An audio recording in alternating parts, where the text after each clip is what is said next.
Portugal and Ronaldo were never meant to win the world cup. वो world cup की trophy कभी उनकी होनी ही नहीं वाली थी। बट मैं अपना ये बिलीव तभी शेयर करूंगा जब पोर्चुगल और रोनाल्डो वर्ल्ड कप से बाहर हो चुके होंगे। उससे पहले कर देता प्रिडिक्शन तो बात ही कुछ और होती। मैं रिजल्ट आने के बाद ही चीजें बताऊंगा। सो वेलकम दोस्तों इस वीडियो में, जहां पे मैं तुमसे बात करने वाला हूं रोनाल्डो के बारे में, पोर्चुगल के मिस कैंपेन के बारे में और साथ ही साथ मार्क रोनी भाई की वीडियो के बारे में, जहां उन्होंने बताया है कैसे रोनाल्डो और पोर्चुगल वर्ल्ड कप हारना उनका तय था और रोनाल्डो ने कितनी बदतमीजी करी है अपने इंटरव्यू के बाद।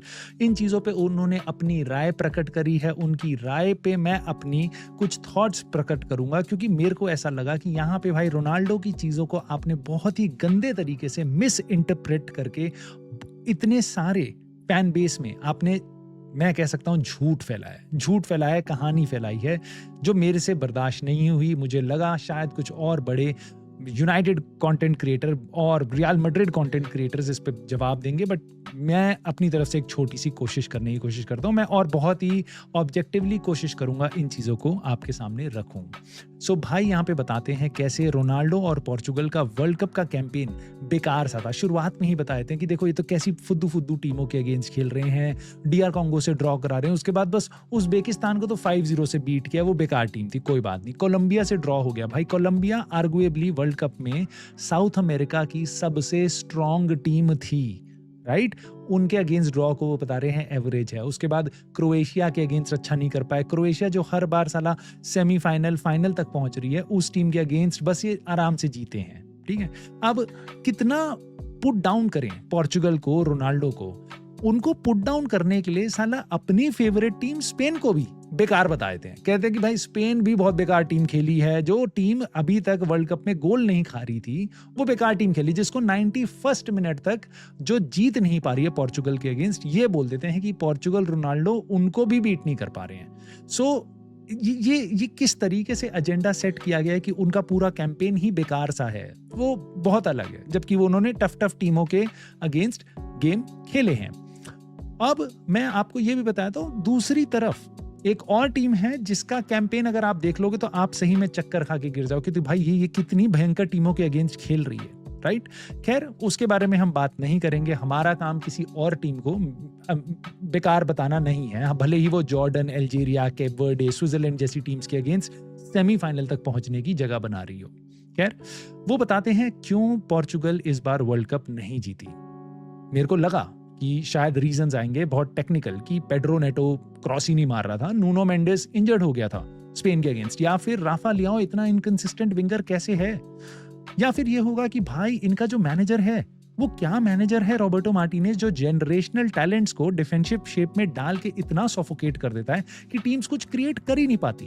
ये हमने बेल्जियम के साथ भी देखा है, जहां उन्होंने prime Kevin De Bruyne, Hazard, Lukaku, Witsel, Mousa Dembele और भाई ड्रेस मार्टिन्स, कंपनी, एल्डरवेल्डरेल्ड और भाई वेटोंगन और ऊपर से कीपर कोर्तुआ, ये सब भाई एक टीम में थे।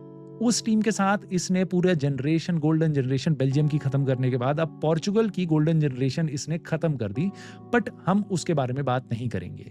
रीजन क्यों रोनाल्डो और पोर्चुगल वर्ल्ड कप से बाहर हुए हैं भाई बताते हैं, क्योंकि रोनाल्डो ने इंटरव्यू में कुछ बोला है। नाउ गेम हारने के बाद, वर्ल्ड कप से बाहर होने के बाद रोनाल्डो ने जो इंटरव्यू में बोला है उसके कारण हमें पता चलता है क्यों वो वर्ल्ड कप में नहीं जीत पाए। ओके, मानने की कोशिश करते हैं। ओके देखते हैं क्या बोला है भाई उन्होंने। ऐसा रोनाल्डो ने कहा कि मैं 3 टाइटल जीता हूं अभी तक पोर्चुगल के साथ, मैं अब खुश हूं, मेरा मन ठीक है, मैं क्लियर कॉन्शियस के साथ यहां से जा रहा हूं। 3 टाइटल अभी तक मैं पोर्चुगल के साथ जीत चुका हूं, और बिफोर क्रिस्टियानो रोनाल्डो पोर्चुगल ने आज तक कोई टाइटल्स नहीं जीते थे।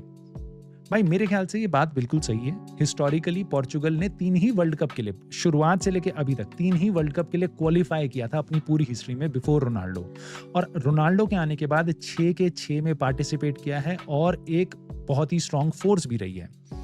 देखो मैं ये भी मानता हूँ Ronaldo wasn't the only reason क्यों पोर्चुगल का इतना बढ़िया टाइम चल रहा है। उससे पहले फीगो और बहुत सारे और प्लेयर्स भी थे जो आए हैं, और रोनाल्डो के साथ भी बहुत सारे बड़े बड़े प्लेयर्स, पेपे वगैरह, बहुत सारे अच्छे प्लेयर्स रहे हैं, राइट। सो ये उस बंदे की बात है जब वो 18 साल का था ना, उसकी आप वो स्टेटमेंट देख रहे हो कि मेरे से पहले तो वो ज़्यादा जीते नहीं थे। भाई ये 18-19 साल का था ना, तब इसके साथ जब लोग इंटरव्यू करते थे ना, कहते थे कि भाई who is the best player in the world, वो कहता था मैं खुद हूँ। साथ में खड़ा रियो फर्डिनेंड उस पे हँस रहा होता था। in the world ever, Diego Maradona. Me. ये है उस लेवल का मेंटालिटी, ये है उसका कॉन्फिडेंस। उससे अगर तुम ये बात पूछोगे कि कैसा लग रहा है आपको, तो वो बताएगा भाई, वो इन्हीं शब्दों में बोलेगा। और लेकिन बात क्या बोल रहा है, वो बिल्कुल ट्रू बोल रहा है। After the match ended, saying that the World Cup holds the same value as the Euro. The Euro, really? और उसने ये भी बात बोली कि यूरोस की वेटेज मेरे लिए वर्ल्ड कप जैसी है। हालांकि ये बात उन्होंने पोर्चुगीज या स्पेनिश में बोली थी, जो अब आप हर जगह इंग्लिश में देख रहे हो, जो ट्रांसलेशन में बहुत सारे मतलब चेंज भी हो जाते हैं। बट मोटा मोटा उन्होंने बोला मैं यूरोस जीता हूँ पोर्चुगल के साथ, मेरे को बड़ा मजा आया काइंड ऑफ, और वो मेरे लिए वर्ल्ड कप जैसा है, मेरे लिए सेम वेटेज है। और ये बस रोनाल्डो नहीं बोल रहे हैं, ऐसे बहुत से प्लेयर जो यूरो जीते हुए हैं, जो यूरो खेले हुए हैं, वो भी बोलते हैं यूरो का लेवल वर्ल्ड कप के सिमिलर लगता है उनको। अब ये कह देना कि रोनाल्डो वर्ल्ड कप को इंपॉर्टेंस नहीं दे रहे हैं, वर्ल्ड कप को अपने से बेकार दिखा रहे हैं कि भाई मैं नहीं जीता तो वर्ल्ड कप बेकार है, ऐसा कुछ भी नहीं है। अगर मैं वर्ल्ड कप नहीं जीता तो मेरा करियर सक्सेसफुल नहीं है, और ये बिल्कुल सही बात है। फुटबॉलिंग वर्ल्ड के कितने ग्रेट्स हैं, लेजेंड्स और गोट्स छोड़ दो, कितने ग्रेट्स हैं भाई। Ibrahimovic, Ryan Giggs, Roy Keane, Modric, they never won any trophies with their national team.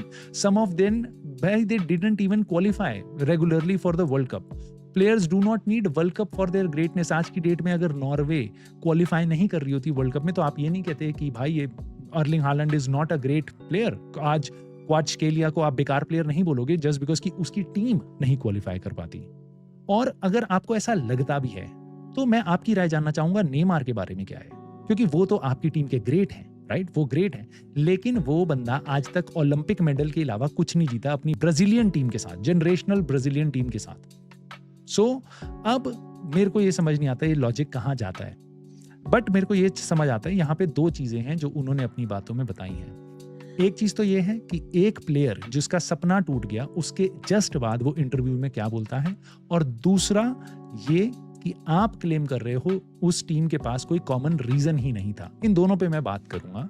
पहला तो ये कि इमोशनल प्लेयर एक मैच के बाद ये एक इंटरव्यू दे रहा है, और ऐसा आप हमेशा देखते हो। अभी इजिप्ट हारी है अर्जेंटीना के अगेंस्ट, उनका तो भाई प्लेयर आके कह रहा है कि पूरा टूर्नामेंट ही रिग्ड है। आप ही के लेजेंड जोहान क्रूफ, मार्को वैन बास्टन, ये आज तक घंटा कुछ नहीं जीते अपनी नेशनल टीम के साथ, वर्ल्ड कप नहीं जीते, कभी नहीं जीते, लेकिन ये लेजेंड्स हैं आपकी नजरों में, बहुत बड़े हैं। बार्सिलोना ने इन्होंने ये कर दिया, वो कर दिया, राइट? ये अपनी टीम को गालियां देते थे जब 2010 में नीदरलैंड हारी थी फाइनल का गेम स्पेन के अगेंस्ट। ये आर्टिकल्स लिखते थे, इंटरव्यूज में आके बोलते थे बेकार है, टोटल फुटबॉल खराब कर दी, डिफेंसिव ले गए, ठीक है। सो अपनी टीम के हारने के बाद अच्छे अच्छे लोग बौखला जाते हैं, यहाँ तो बहुत इज्जत से बात कर रहे हैं, ठीक है। और भाई वर्ल्ड कप हारने के बाद तो जवानी में लोग रिटायरमेंट ले लेते हैं, ये आदमी तो तब भी बहुत इज्जत से अभी इंटरव्यू ही दे रहा है। दूसरा, आप कह रहे हो कि एक बहुत ही सॉलिड जजमेंट के साथ कि पोर्चुगल के स्क्वाड में वर्ल्ड कप जीतने का रीजन ही नहीं था, क्योंकि रोनाल्डो ये बात बोल रहे हैं कि मेरे को तो जीतना ही नहीं था, मेरे लिए तो इंपॉर्टेंट ही नहीं है। ये आपने अपने आप बनाया है, ऐसा कुछ नहीं बोला कि ये इंपॉर्टेंट नहीं है। अगर मैं नहीं भी जीता तो चल जाएगा, और मैं ऐसा कुछ सिमिलर जीत चुका हूं पहले भी अपने करियर में। ये बताना और ये बोल देना कि मेरे लिए कोई इंपॉर्टेंस ही नहीं है वर्ल्ड कप की, ये बहुत ही अलग स्टेटमेंट है। ये आप उनको तोड़ मरोड़ रहे हो। आपने बताया कि प्लेयर, मैनेजर सबके अपने अपने रीजंस थे, फिर ये भी बता दिया कि भाई देखो इसी टीम में जोआओ नेवेस और विटिनिया जब पीएसजी के साथ खेलते हैं उन पे कॉमन रीजन होता है, तब वो ट्रॉफीज जीत जाते हैं। अच्छा जी, बहुत अच्छी बात है, बहुत अच्छी बात है। सो इसी लॉजिक से उसी पीएसजी की टीम में मार्किनियोस खेल रहे थे, जब वो आपके नेमार के साथ खेलने जाते हैं तब उनका कॉमन गोल क्यों नहीं रहता? तो यानी ब्राजील की टीम में भी कॉमन गोल नहीं है, और आपके रफीनिया जो बार्सिलोना में लीग जीत रहे हैं, मार्कस रैशफोर्ड भी जीते आपके साथ लीग, अराहो भी जीते आपके साथ लीग। सो ये सब जब जीत रहे हैं, कॉमन गोल बार्सिलोना में हो सकता है, तो वो नेशनल टीम में कॉमन गोल क्यों नहीं हुआ? इस लॉजिक के साथ तो भाई आप मेरे हिसाब से 47 वर्ल्ड कप के बाद 47 टीम्स ऐसी होंगी जिनके पास कोई भी कॉमन गोल नहीं होगा, इसीलिए वो हार गई। यानी जो टीम बाहर हो रही है उसके साथ सीधा बस ये बात बोल दो कि उनपे कॉमन गोल नहीं है। मेरे को तो यही समझ आया, उसके अलावा मेरे को इस चीज में कोई लॉजिक नहीं दिखाई दिया। मेरे को ऐसा लगता है केप वर्डे से लेके फ्रांस तक हर एक टीम जो इसमें पार्टिसिपेट कर रही है, उन सबके पास एक कॉमन गोल है, इस वर्ल्ड कप में जितना अच्छा कर पाओ वो करना, और अगर किस्मत बहुत अच्छी रही, अगर अच्छा खेले तो वर्ल्ड कप जीत पाओ, इसलिए वो ड्रीम है।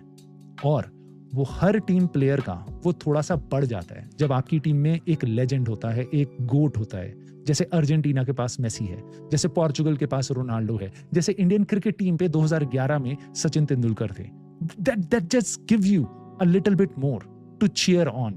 It's not just a World Cup for you, right? It's not just a World Cup for this nation. There is an icon जो उसके साथ एसोसिएटेड है। पोर्चुगल, अर्जेंटीना इस टाइम पे ये दो ऐसी टीम है जो उस पैशन के साथ और खेल रही हैं, एडेड पैशन के साथ। और फुटबॉल के गोट्स आप कौन है अपनी आसपास फैन से पूछोगे ना तो 95% से ज्यादा आपको 4 ही नाम लेते हुए मिलेंगे, पेले, मैराडोना, रोनाल्डो और Messi. Unfortunately for Ronaldo, he is the only goat इस कैटेगरी में जिनके पास एक वर्ल्ड कप नहीं है। सो देखो, मैं इनकी बातों को बिल्कुल समझ लेता, मैं इनकी बातों को बिल्कुल मान लेता और बहुत अप्रिशिएट करता अगर ये पोर्चुगल के वर्ल्ड कप से बाहर होने से पहले हमारे सामने आई होती। तो मैं बिल्कुल समझता, okay, you are anticipating something, right? But उनके होने के बाद अब मुझे बस ऐसा लग रहा है आप ट्रूथ से बहुत दूर जाके एक नैरेटिव सेट कर रहे हो, एक नेगेटिव नैरेटिव, जिसमें आप कुछ भी फैक्ट्स को मिसअलाइन कर रहे हो। यहाँ पे आप चेंजेस ला रहे हो, जो बातें बोली गई हैं उनके अपने मतलब बना के जजमेंट पास ऑन कर रहे हो।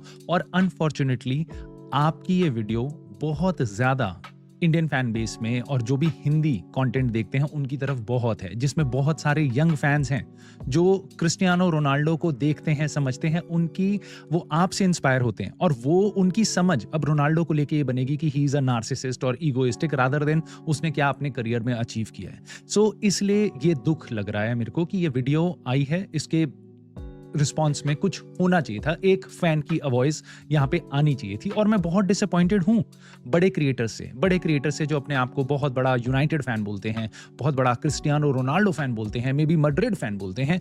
बट मेरे को, मैं बिल्कुल समझ सकता हूँ कि भाई बहुत मुश्किल है, आप सबसे बड़े क्रिएटर के बारे में ऐसी कोई बात नहीं बोल सकते हो। क्यों? क्योंकि maybe someday you get a chance to collab, maybe आपको चिंटू क्लब में फुटेज मिल रही है उनके साथ काम करने की, और whatever your reason may be, and I do understand it.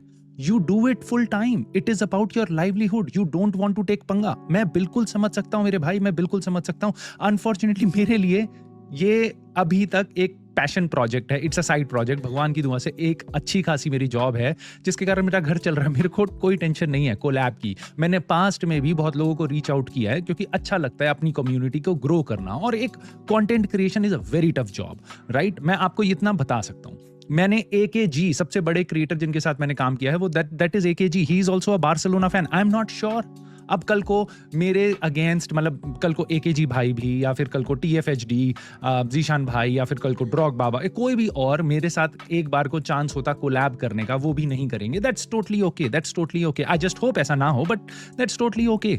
और यहाँ पे मैं मार्कर रोनी के लिए भी यही बात बोलूंगा कि भाई मेरे ख्याल से ही is one of the funniest and one of the best content creators out there. But मेरी प्रॉब्लम उस बंदे से नहीं है, मेरी प्रॉब्लम उसकी इस वीडियो, उसके इस ओपिनियन और उसकी इस रीच से है कि आपने जो जजमेंट पास ऑन करी है ना मेरे भाई, वो बहुत ज्यादा लोगों को इंपैक्ट करती है। अगर मैं एक रैंडम आदमी कुछ भी बोल देता है यहाँ पे, maybe it reaches to 2,000, 3,000, 4,000 people, but your reaches to like lakhs of people, lakhs of younger kids जो नहीं समझ पाते हैं चीज़ों को, जो आपके नज़रिए से देखने की कोशिश करते हैं। तो मुझे ऐसा लगा कि शायद कुछ बड़े क्रिएटर्स इस पे अपना ओपिनियन देंगे, रिस्पेक्टफुली ओपिनियन देंगे। वो मेरे ख्याल से उसकी जगह होनी चाहिए। हमारे कंटेंट क्रिएशन स्पेस में खुद इवॉल्व इतनी हो रही है, यहाँ पे ऐसा कुछ होना चाहिए। आई जस्ट होप इसको बहुत बुरे तरीके से ना लिया जाए, इसको एक तरीके से एक कोलैबोरेटिव वे में लिया जाए कि भाई कुछ बता रहे हैं, maybe I don't know किस तरीके से रिएक्शन आएगा, मे बी कॉपीराइट आएगा या क्या आएगा या कुछ और होगा, but ultimately for me it's a side project. So मेरा बहुत ज्यादा रिस्क नहीं है, इसलिए मैं आपके सामने आके as a fan, as a Ronaldo fan, as a Messi fan, as a United fan, as a football fan अपना ये ओपिनियन शेयर कर सकता हूं कि मुझे उनकी वीडियो देख के कैसा लगा। आपको कैसा लगा आप भी ये शेयर कर सकते हो कमेंट करके, और अगर वीडियो ठीक लगी हो तो आप अपने दोस्तों से भी शेयर कर सकते हो जिनको आपको लगता है कि जो वेट कर रहे हैं कि यार रोनाल्डो के साथ बहुत गलत हुआ है। इमेजिन एक बंदे के बुढ़ापे, उसके करियर के एंड तक जाते जाते वेट करना और उसके बाद जाके ऐसी कोई हिट पीस उसके लिए निकालना। मैं तो बोलूंगा भाई इसको हिट पीस निकाला है रोनाल्डो पे, उसके लिए वेट करना। So I just don't know, maybe अगर आपके पास कोई रोनाल्डो फैन है आप उसको भेजो, शायद उसको ये चीज समझ आए और वो जिस तरीके से देखने लग गया था इस पूरी स्टोरी को, शायद उसकी आंखें खुले। दैट्स इट दोस्तों, I will see you soon in the very next video.